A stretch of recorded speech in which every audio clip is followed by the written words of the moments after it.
I know, Nikhil, in recent times, there has been a big part of the community which is almost out to get you. अगर हमने खुद के ही country के अंदर के जो डेवलपर्स हैं उनको सपोर्ट नहीं किया, उनको आप बोलते रहते हो कि यार आप बाहर जाके जॉब क्यों नहीं करते, आपके पास इतना टैलेंट है, आप इंडिया में क्यों रहते हो, बाहर जाके आप जॉब करोगे तो आपको बहुत ज़्यादा अपॉर्चुनिटी मिलेगी। अगर आप ही खुद सजेस्ट कर रहे हो ऐसे टैलेंटेड डेवलपर्स को बाहर जाने के लिए, तो इंडिया के अंदर कैसे ट्रिपल ए गेम आता है? Or have the audacity to Yeah. think about something like Mumbai Gullies. I used to play a lot of games, and I stumbled across GTA Vice City, and I liked that game so much that I started tinkering around with the game's code to get a glimpse of a game being built on the city of Mumbai. So, what were the Sure. biggest technical challenges that you faced while building Mumbai Gullies? Sure. Ideally, like if you look at any video game, it is a piece of software. And I think a large part of the public outrage is really because you decided to do something which I believe far too Indian entrepreneurs do. There's this popular statement that Minecraft was made in 6 days. Nikhil, I'd love your view on a lot of these content creators around the video game space who make their views by dissing unreleased video games. I remember a very big content creator, Lazy Assassin. First, he discovered Mumbai Gullies and he started making positive videos back in the day when it was announced. So then, suddenly, one fine month, he was like, the video was titled, I was wrong about Mumbai Gullies.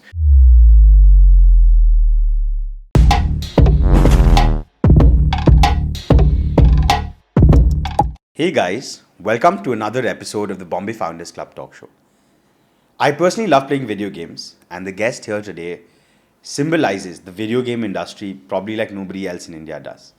He's one of the most well known video game developers and started off his career building a YouTube channel which amassed over 100,000 followers today. A few years ago, he set out to, on I think probably one of the most ambitious projects that any video game studio has ever sought out to do in India, which is to build an almost GTA like game based on the city of Mumbai called Mumbai Gullies. So here we have with us Nikhil Malankar of GameEon Studios. Nikhil, thank you so much for being part of this podcast. Most welcome, and thanks a lot for inviting me to this podcast. I've been a part of Bombay Founders Club since its inception, and I've seen it grow with growing number of members and all. And happy to have this conversation per se about my entire journey. It had a lots of ups and downs, mostly downs. So we're going to talk a lot about the downs today, and probably a few key wins here and there. So yeah. See, Nikhil, I know you've been on camera, I think, since over a decade now. There are several interviews, etc., already about you, Yeah. about your journey. So I just want to start with some basic key moments that made Nikhil Malankar who he is today, and which even allowed you to think or have the audacity Yeah. to think about something like Mumbai Gullies. So I think a lot of my journey stems from stupidity and foolishness, and I've been stupid and fool all my life. I've tried to take on challenges that probably I wasn't well equipped for at the time. But what I always believed was in the power of dreams, and that once you set your mind to something, you can achieve it. Having said so, I would like to start off my journey as a 3-year-old kid. I remember back in the late 90s, my dad had got a new computer at our place, and that was really my journey when I explored the world of computers. Long story short, I'm sure we'll cover a lot of ground on this part, but I used to play a lot of games, and I stumbled across GTA Vice City, and I liked that game so much that I started tinkering around with the game's code and modified it to make it look like the city of Mumbai. And one fine day, a friend of mine came over at my place. He saw this modified version of Grand Theft Auto, which looked like the city of Mumbai. And just as a small statement, he said that, why don't you make a game by yourself? This was 2009. And that is what actually inspired me to get into game development. I remember when he said that statement, the first thing I did was I went to Rockstar Games website and I looked for job openings. But then I found out that the qualifications required for that were way too high. So I just thought, might as well just give it a shot. And this is me being a ninth grade naive kid who wanted to build something like what Rockstar had done. I know, Nikhil, in recent times, there has been a big part of the community which is almost out to get you, right? I want you to, I want to understand in your words, Yeah. what do you think their frustration is and where do you think it stems from? Sure. So, I mean, as a consumer, if I were to look at it from their perspective, I would completely empathize on their situation, wherein they are excited to get a glimpse of a game being built on the city of Mumbai. And ever since we announced the game, it was the game's trailer was received very well. What actually happened over the course of the development was that we realized that, oh my god, we had actually set out on an extremely, not just ambitious, extremely ambitious project at the time, wherein we had no idea on how to get a game made like this. We had a lot of ambition, we still do. The only fact is that we were faced with a very hard version of the reality that started shaping up the moment we started building this game.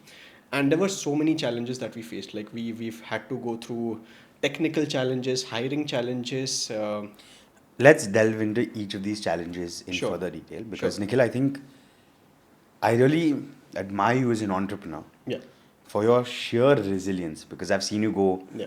through a lot of this. So let us start with the technical challenges. What were the Sure. biggest technical challenges that you faced while building Mumbai Gullies? Sure.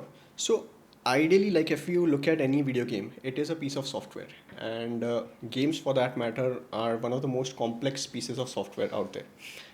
So the biggest challenge when you build out an open world game is that there are so many pipelines and processes that go into picture. Like right from your character to your environment to your weather system to your pedestrians to your traffic system and all. It's a huge technical challenge. And when you make a smaller game, and we've done this, we've been in this space for the last 12 years now. When you build a smaller game, these systems, they're very easy to interact with each other. But when it comes to an open world game, like imagine we are actually building many mini games that combine together as an open world game, as a big game, right? So that was the first challenge, that you had to scope down everything. And no matter how much you scope down your game, when it comes to an open world game, there are n number of systems, multiple systems that you actually have to develop. So that was challenge number one, scoping things down. And that was actually the biggest challenge that stuck through with us, because we had to, uh, you know, keep adding to the scope, removing from the scope. Then we built out some systems. Then we demoed it at a few places. We found out that okay, this system that we've built, it's this system works standalone. This system doesn't work standalone. So then having to go back to the drawing board, reiterating on all of these aspects, rebuilding some things, sometimes experimenting with the game engine, then realizing that oh my god, we don't have the technical expertise to optimize certain things in that specific engine.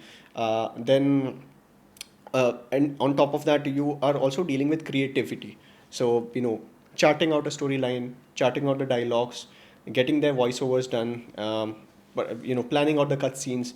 So it's a massive technical challenge. And these bigger studios, they have innumerable resources, almost virtually unlimited funding. Like Rockstar Games has like, for GTA 5 they had put they had a development budget of $250 million. Recently now they are working on GTA 6. That game's development cost itself has crossed over $2 billion. So it is basically at every step of the way, these technical challenges somehow translate into costs. And these costs, regardless of whatever we have raised so far, we realize that that is always falling short, because there's just one small detail that we might have missed, just because of the fact that we have not worked on a game of this scale in the past. Yeah. These were some of the raw technical challenges. I can actually go in much more deeper aspects, but on the surface level, these are the technical challenges that we faced. Also, Nikhil, it's interesting that you touched upon fundraising because I Yeah. want to discuss that with you. Now, I think one of the things that people think about a lot, or rather that the online sentiment seems to be, is that you've raised a lot of money. But you've raised $1.5 million, which of course translates to a lot of money for a layperson in India. But Yeah. to develop a video game of that nature, Yeah. it's absolutely peanuts. Yeah. Right? And I mean, it really pains me when people don't understand that. And I've realized entrepreneurs don't really get empathy from too many people except other entrepreneurs. But you're not raising that money for yourself. Yeah. You've raised that to employ people, to build out a game. So those are costs and expenses that go towards something. Yeah. Yeah. Right? And I have played the build dev version of Yeah. Mumbai Gullies, and I did think that it wasn't as bad as I think people are making it out to be. It was quite fun actually. But I'm very interested to know about. I know that you've embarked upon a new journey, Yeah. etc. with GameEon, which we'll talk about in a bit. Yeah. But I want to discuss the next hiring challenge that you talked about, right? The next difficulty while building Mumbai Gullies. Yeah. Hiring is something I think that all entrepreneurs struggle with. Yeah. It takes a lot to get right. So I'd love to understand that what exactly was your hiring process and what went wrong. And I'd appreciate if you could be as candid and Sure. honest So, about that with us. one of the early things that we started to do after we fundraised was we started scouting for talent left, right, center, and we tried to get the best people in the industry as we could. Now, the challenge with getting the best people is notice periods, because like let's say you fundraise and you plan like a 16 or 24-month runway, but that depends on you getting that best person from, let's say, day one or month two or month three.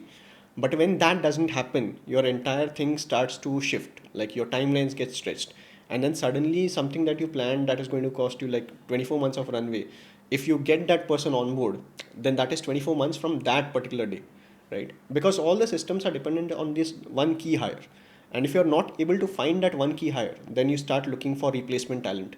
Maybe that replacement talent is not as good.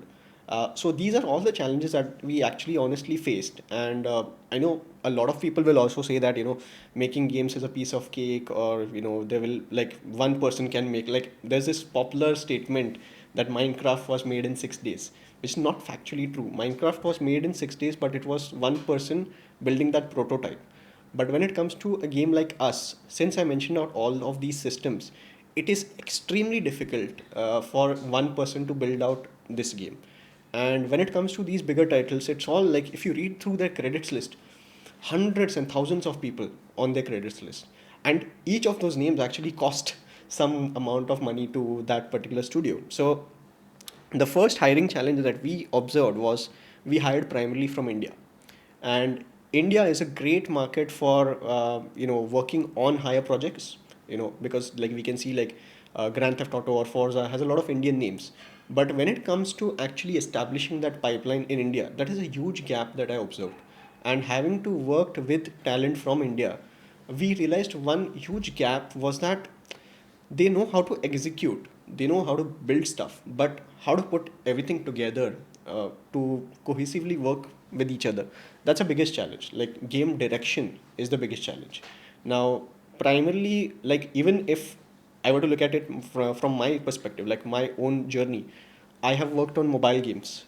So looking back, I realized that even I was not equipped to handle a project of this scale, which is what we started to realize very recently in our journey, wherein we realized that, oh my god, we actually need to take some help from outside studios that have actually worked on double A titles, if not triple A, and that is a learning that we've received very recently, which cost us a lot of time and frustration, uh, which unfortunately a lot of people don't understand, because for them it's like you just put together a team and magically something is going to happen behind the curtains. And Yeah.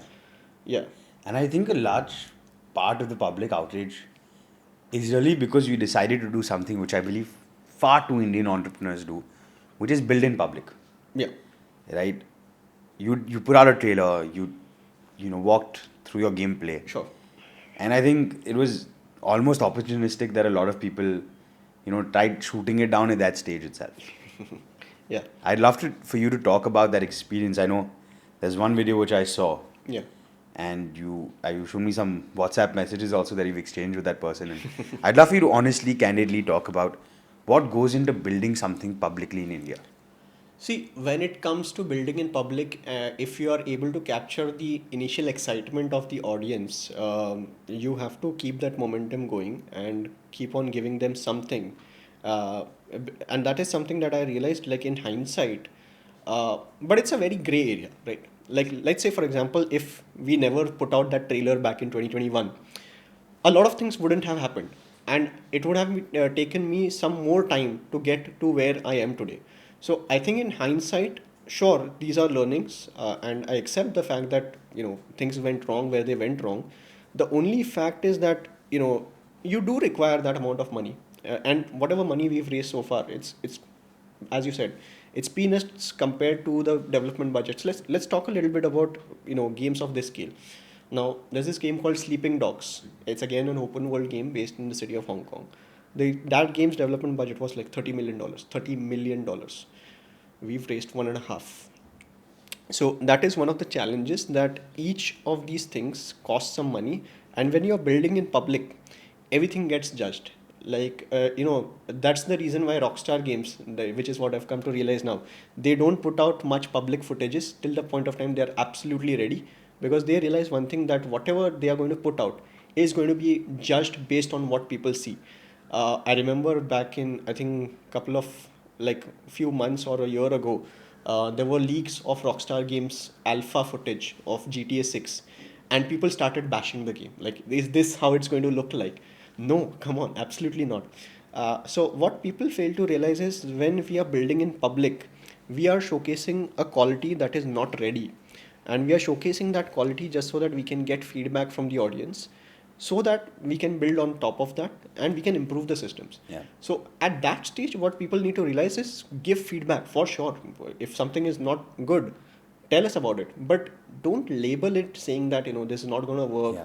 This is an absolute garbage worth of an effort. And I've seen like tons of comments. So like, it is what it is. It is what it is. And Nikhil, I would add another perspective to that. I believe that Indians are inherently fairly risk averse. Yeah. Right? If not our generation, so to speak, probably the generation just above, which means the parents of a lot of kids today are incredibly worried about, oh, if my kid goes into entrepreneurship, what will happen to them? What if their company fails? Yeah. And they would much rather that they get a job instead. Yeah. Which is not a bad perspective, but we need people like you to build in public so that people understand what building means. Yeah. How to go about building it, so that they can learn from journeys such as yours, which is invaluable. And I just like to say to everybody who's made a video, dissing on the journey, it comes from a lack of absolute, lack of knowledge on a lot of things, or a genuine attempt to mislead, their audience. And number two, they're doing a massive disservice to entrepreneurship in India overall. And I think I speak on behalf of the Bombay Founders Club community and thousands of entrepreneurs when I say that these people are absolutely, how do I say this? They're doing such a disservice to the community and entrepreneurship in India, and they need to be stopped, because the only reason why they're doing it is for, likes, views, follows, for building their own brand in PR, and that is ridiculous. And should be condemned with the highest degree. But that having been said, Nikhil, now that we've gotten that out of the way, Yeah. I want you to okay, now I know that video game development in this country is probably picking up now. I'm sure there are a lot of video game developers that I've spoken to that want to make, the next AAA title, the next AA title. Now, what will you tell them as advice based on the failures of your journey? Sure. So I think one of the key aspects is that before you move into AAA or even AA, try to build a lot of smaller games. And like my journey, people think that my journey starts in 2021. It does not. It actually starts in 2013, wherein I worked on a lot of games, have shipped, or almost like I've worked on 150 plus games so far, by the way. These include some of our own games. These include services for clients, everything, right? So like there is this statement that in order to master any skill, you need to put in at least 10,000 hours of practice. Now with AI coming into picture also, that I think that number would stay constant, because even if you have AI, you need to have a foundational understanding of what you need to do. So for someone who is aspiring to build a next AA or a AAA title from India, I would say that have that aspiration for sure. Because that is what dreams are for. Chase after those dreams, but lead out a proper pathway for yourself, because this is a mistake that we did in hindsight, wherein we went after building a AAA title or a AA title, as I would call it now, without having to, without working on some smaller games for PC platform. Like let's say we've had significant amount of experience in a mobile space, We've built out games that have got featured on Google Play, that have got decent number of downloads on iOS, made good amount of revenue as well. Uh, so that journey actually has taught me to first focus on the smaller titles, and then eventually it's a long journey, right? I want to actually mention this company called India Games. It was formed by Mr. Vishal Gondal, who's now doing Goki and health tech stuff. So his journey is very inspiring. If you do a little bit of a deep dive into his journey, that is what he entirely stood for. It's a very slow process, and there are a lot of frustrating moments. It's great to get validation for sure. You might announce tomorrow that you're building the next biggest title from India, but that announcement is just one piece of it. What goes behind the picture is what matters a lot. Yeah. Now that makes a lot of sense. And I think one of the things which we had spoken about in one of our very few initial conversations, Nikhil, was that you told me that it's a founder's job to work on a company and not in it. Yeah. And I'd love for you to explain to people what that really means. Yeah, so see, like for example, a lot of people think that I'm the one sitting behind the computer and writing code for Mumbai Gullies or these other games that I've made. I've done that in the past. I've coded for like 7.5 years, and then I realized that this is something that is a skill that can be replaced by anyone. Like I don't need to be sitting down and writing the code of the game. There are 10 other people who can do a better job than me, right? Or 1,000 or 100,000 people that can write better code than me. What I bring to the table is this ability to uh, you have to identify what you're good at, right? Like let's say for example, from my YouTube journey, I realized that I'm very good at marketing, I'm very good at telling stories. So I started focusing on that, and that got me all the attention that there is on the company. Rather than, as opposed to, let's say for example, if I were to keep on writing code, I that would have been bringing a different value set to the company. So from a perspective of a founder, number one thing is that they need to identify what they are good at and keep focusing on that aspect. And for all the other things, just find a replacement who can do that job for you. So that is what gets you actually noticed in the public space. Like let's say for example, Elon Musk or Bill Gates, Mark Zuckerberg, they have certain abilities. They don't sit down and work on day-to-day jobs. They look at perspective from a outer bird's eye perspective. That is where you get the overall view of the company. That's what it is. Now that is a very interesting perspective, Nikhil, and one that I've always thought about whenever I've had to make decisions even within Bombay Founders Club. But Nikhil, I know one of the things that you mentioned was storytelling. Yeah. Right, and storytelling is kind of how you raise funds as well, because you need to sell a vision, you need to sell a story to somebody. And how many pitches did it take for you to get the funds that you did? We've pitched our company, I think, more than 300 plus times, or 300 plus investors. Multiply by that 1.5 to 2 times the conversations that it takes to actually get on a call with an investor, or even from the moment of actually sending a cold email to different sets of investors, then them agreeing to do that pitch meeting with you.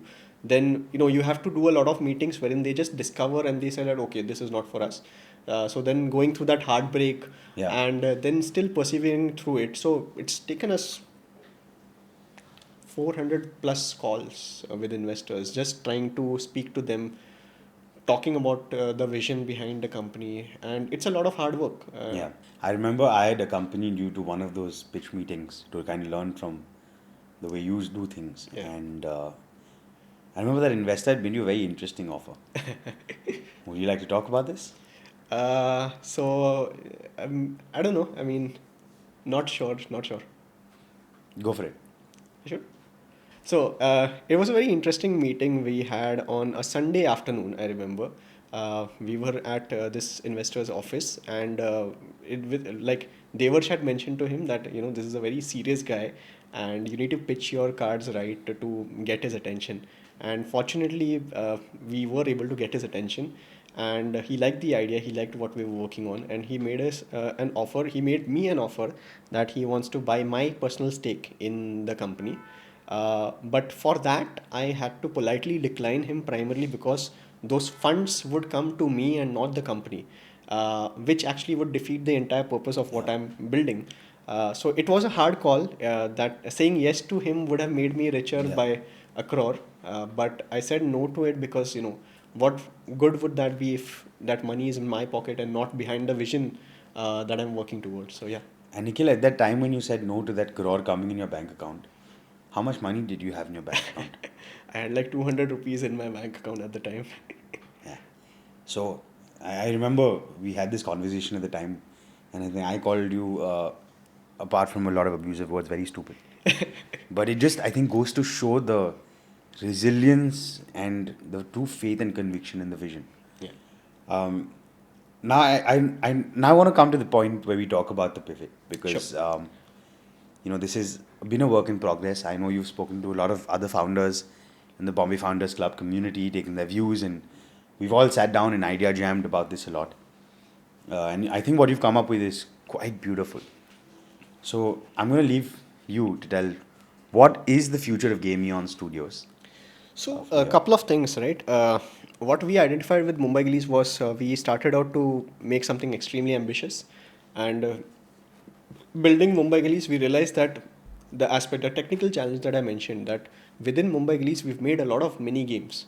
So now people are waiting for the game, and I can't escape from that. I just have to accept the fact that people are waiting for this game, and I'm very grateful for all of this. So what we've done now is we've identified Mumbai Gullies as a collection of multiple mini games, and we are going to launch these mini games at a much faster rate than Mumbai Gullies. This will help us do a couple of things. One, it will help people explore the world of Mumbai Gullies. They will be able to access the entire map of Mumbai Gullies. They will be able to roam around the streets of Mumbai, which was the original dream. And we are going to do this in a way that we come up with something unique. We don't want to just put yet another random game. We want to put out something unique to the table. So the first game that we are working on, it's titled FML, and it is not what you What think. does FML stand for, Nikhil? Please clarify this before we get cancelled. FML stands for Fast Motor Lunatics, but the ring to it is what catches the attention of the audience, and that's the reason why we are calling it FML and not Fast Motor Lunatics. So FML is a logic be thrown out of the window racing game. It is based on the map of Mumbai Gullies. We have a standalone car inside the game, right? So when I say logic be thrown out of the window, I'll describe the game to you. It's got hand carts, vegetable hand carts that can run at the same speed as a rickshaw. We've got rickshaws that can do wheelies. We've got some very, very weird, crazy ideas inside the game. So it's a complete logic be thrown out of the window racing game wherein you can actually have a lot of fun. And this is a game that we are thinking of putting out on all platforms, PC and mobile. So that way, someone who was aspiring to play Mumbai Gullies, they will also be able to explore the map of Mumbai Gullies inside FML. Very interesting. Yeah. And I'm just curious, in FML, are you planning on making Salman Khan your brand ambassador? My goodness, no. I think that would have been the finishing touch. I know a studio called. I'll not take their name right now. No, take their name. I know a studio called Take their name. Parody Studio. Okay. They had made a game. Needless to say, they were sued. What game did they make? They made a game, they got sued. Cool. What game did they make? So they made a game titled Salman Bhai. And this game it became so popular actually, but it was banned because Salman's team actually. What was the game about? It was okay. So it was a very simple game, right? It was probably picked up from some online tutorial. The only difference was that there was this guy on a car, allegedly Salman Khan. I'll not confirm neither deny. And then there was a globe, a huge globe, and across the globe there were a lot of deers. And you play the role of driving that car, and I don't know. Who knows if that happened in reality or not, but that was the game. Yeah, very interesting. No, but I'm looking forward to playing FML. And honestly, I like the fact that you're saying it FML. yeah, I mean, that's what we named it. I hope I get a free trial. Oh, absolutely. In fact, we have opened up, because we realized that with Mumbai Gullies, we didn't give access to a lot of people to play around in the map and all. Yeah. We were very hush in about the development. With FML, we are actually changing the entire narrative. So we've got currently a Discord server with people who have joined the server and are actively helping us playtest the game. And there's increasing number of demand. So I mean, we just announced it last week, and already we've got like in terms of impressions, if I were to say, we just announced the game on Instagram. There are 50,000 people who have already seen what FML is. We showcased this game at Waves as well. That happened last week, and we were at the Xbox booth over there. So wow. many people were coming to just try out the game, and the best part was that everyone loved the handcart. The handcart actually, like as a vehicle, if you could just put out a video of this gameplay, it's a vehicle that there's a man who is manning this vehicle, and he's just running, and there is another man randomly sitting on top of that vegetable cart for no reason whatsoever. And if you want to boost, you just do a wheelie with that. So And does he fart to make the boost happen? I mean, we can add that as a feature. Let's add that. Guys, royalty is owed for every rupee that the game makes, right? No, but that sounds like a great game. And what do your investors and other stakeholders feel about this pivot? See, I have spoken to our individual set of investors, and what they liked about it was, and what they understood was that, okay, this is taking some time. So might as well actually churn out some smaller games that will get us traction and it'll grow the community, which is in hindsight what we should have done earlier, because it took us a very long time in coming across this realization, because we were just so much deeply involved and in love with the product that somehow somewhere we were missing out on the problem that was piling up on us. Yeah. And that's just the cold hard truth about it. Yeah, no, I appreciate you for being honest, because that's also how a lot of other entrepreneurs could learn. Yeah. Nikhil, I'd love your view on a lot of these content creators around the video game space who make their views by dissing unreleased video games. Yeah. What exactly? What do you want to know? Just your experience and opinions about them. Oh, I've had a lot of experience with these folks. Suddenly, and every time, we've reached a stature where everyone gets views and comments, and just if they mention Mumbai Gullies. I remember a very big content creator, Lazy Assassin. Actually, I'll just talk about one more. I'll talk about two creators. One is Zasser. There was this small YouTuber. He used to make like small videos, dissing content and all. And he was, I think, at the time, less than 1,000 subscribers. And suddenly he made a video called Mumbai Gullies Looks Bad. And I made a reaction video to that video, because he had a few pointers. In hindsight, I realized that I shouldn't have done that, because if that never happened, then his channel wouldn't have grown. But after I did that, his channel started to grow like crazy. And suddenly, like, that's the moment where actually the real hate started to pop up. Then one fine day, there was this popular YouTuber now, Lazy Assassin, that I'm talking about. First, he discovered Mumbai Gullies and he started making positive videos back in the day when it was announced. And then he playtested the game at IGDC 2023. And over there also he spoke nicely about the game. He understood from a perspective, at the time I thought, that he understood from a perspective of development that it takes such a long time. And then he started seeing in the comments that people were like, eventually, because of him being called out in the public that, okay, this is, the game is not ready, blah, blah, blah. So then suddenly one fine month, he was like, he reached out to me actually. And he said that, Nikhil sir, I'm making a video wherein I'm going to cover these points. The video was titled, I Was Wrong About Mumbai Gullies. So he called me. I appreciate the fact that he called me and discussed the content of the video. But I told him clearly that, Ayush, this video probably is not needed right now. And there's at that time, we were very hush and started learning from the mistakes. We were like, okay, we'll not talk much about the game right now. We'll just keep our head down and focus on the game.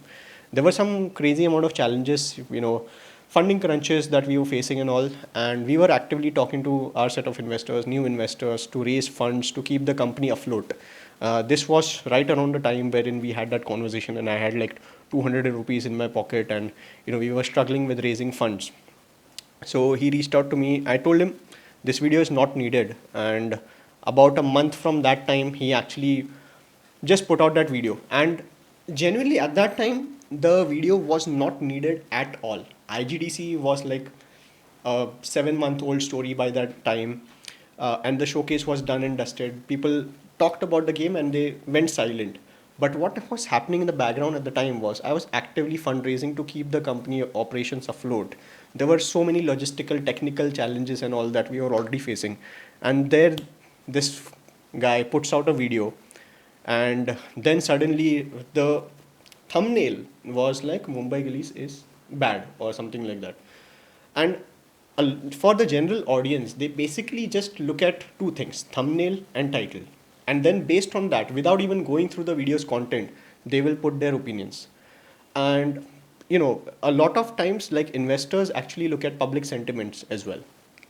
So the newer conversations that were almost about to close, these investors backed out, and that left us in a very, very ugly and tight spot, which we actually had to persevere through. Speaking to our existing backers, I'm very grateful towards our existing backers that actually understood and saw through the entire smoke that this is just a temporary situation. But if they wouldn't have understood, it was a very ugly situation. And I think one thing that I would like to say to content creators like this is that you guys have a lot of power, but you actually have to look beyond the scene and not just look at like clearing out your name, because that video was absolutely nothing except the fact that he was trying to clear out his name. And that video, if you look at the comments, people were talking like ऐसा लगता है पैसे आने बंद हो गए, because before this point of time he had only talked positively, and suddenly when there was no context, no requirement of a video like this, he put out this video. So people were like, we think that GameEon Studios has stopped paying you money. And the fact that, for marketing, we've not spent even a single rupee till date. So that was terrible. It was absolutely terrible. And when I reached out to him about this, he said that, when I was talking good about you, that time you were like all good. But now when I'm talking bad, you're against me or something. I just told him that I didn't even tell him to take down the video, by the way. I just told him that the video was not required. You're just doing this for absolutely no reason whatsoever. So yeah, that happened. And like this, every once in a while, like some popular YouTuber or some random new person just picks up and hates on us without understanding the challenges that we are going through, and without realizing that, guys, it's not just me. It's not like, okay, I'm the face, but it's like actual real people who we are employing, who we are paying salaries to, whose homes run based on the amount of money that they make through our salaries. And also, it's like whatever hate you guys are giving to me, it's actually translating to a very negative situation that is actually hampering the entire industry. And guys, I'm not like, it is investors that have believed in me, and they know the risk that they've taken. They absolutely know the risk that they've taken, and they know the fact that this may work, this may not work. But this does not mean that you guys should pick on us and say whatever you want just for the sake of views. It's absolutely horrible.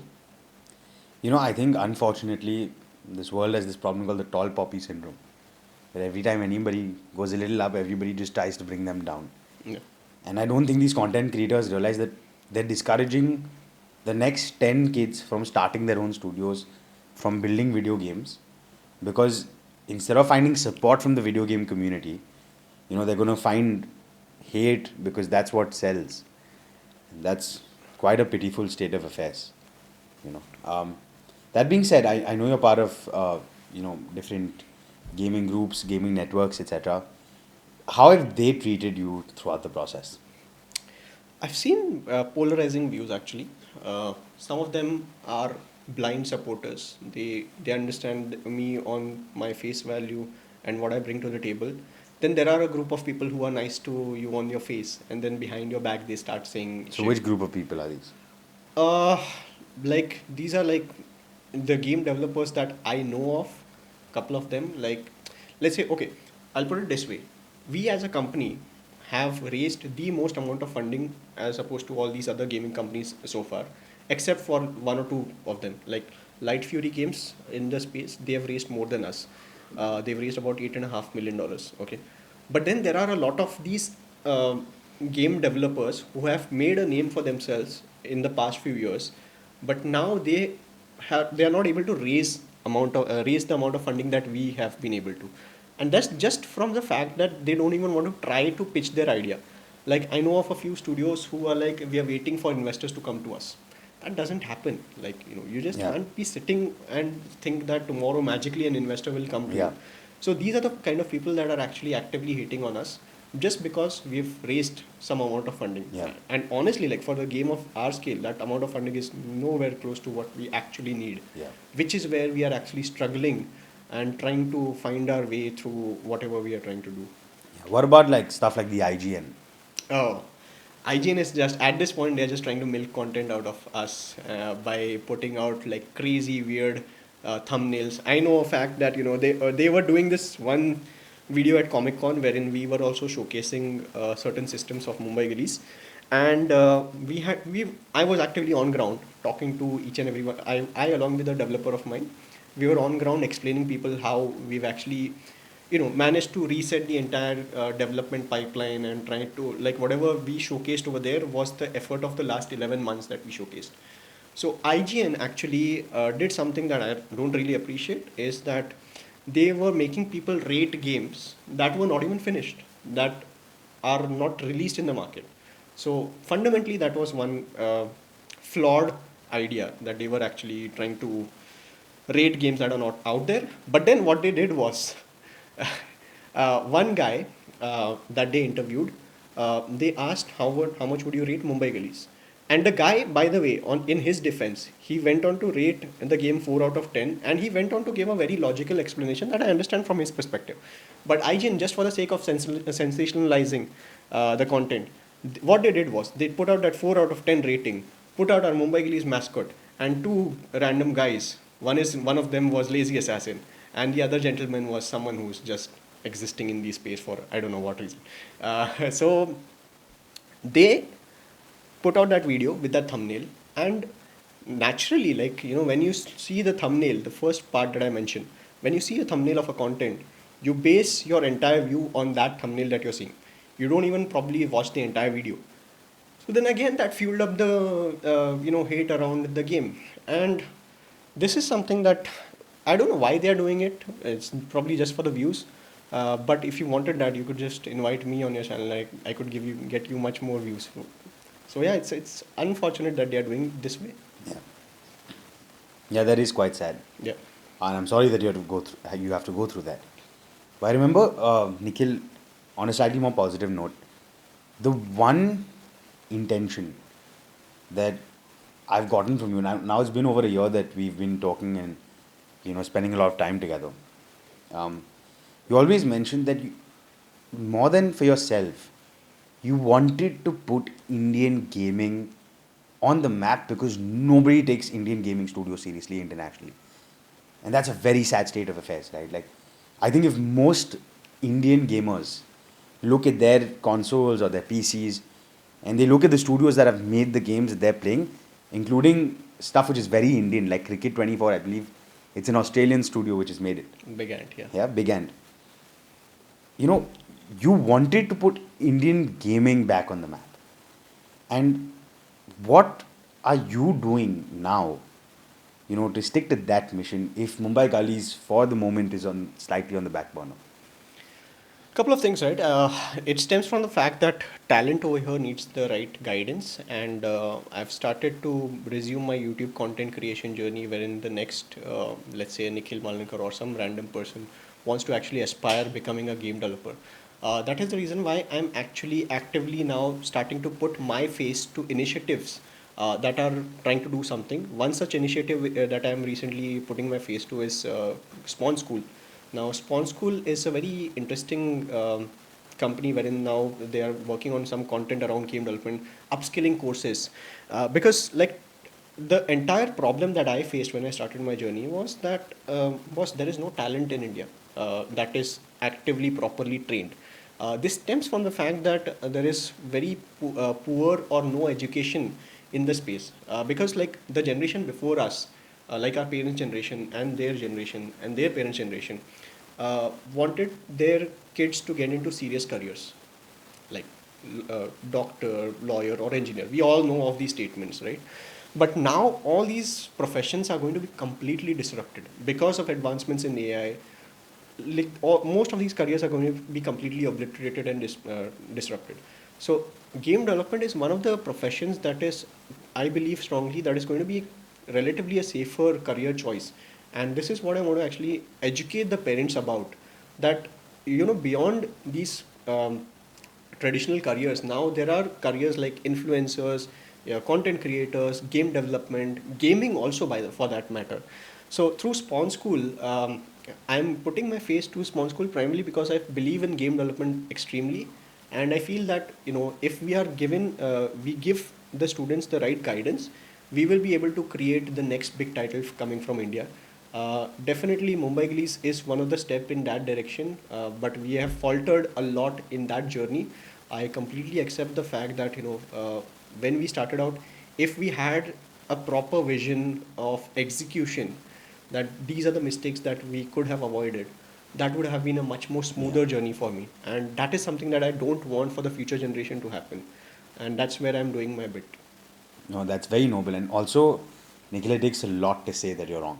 So I appreciate you admitting every single failure out there, Yeah. because it takes a lot of humility to do that. And I wish you all the best for the road ahead, man. Thank you so much. And thank you for coming here on the Bombay Founders Club podcast. Would you like to end with any concluding remarks? That's it. This was the end. Yeah. Okay. All right. Thank you.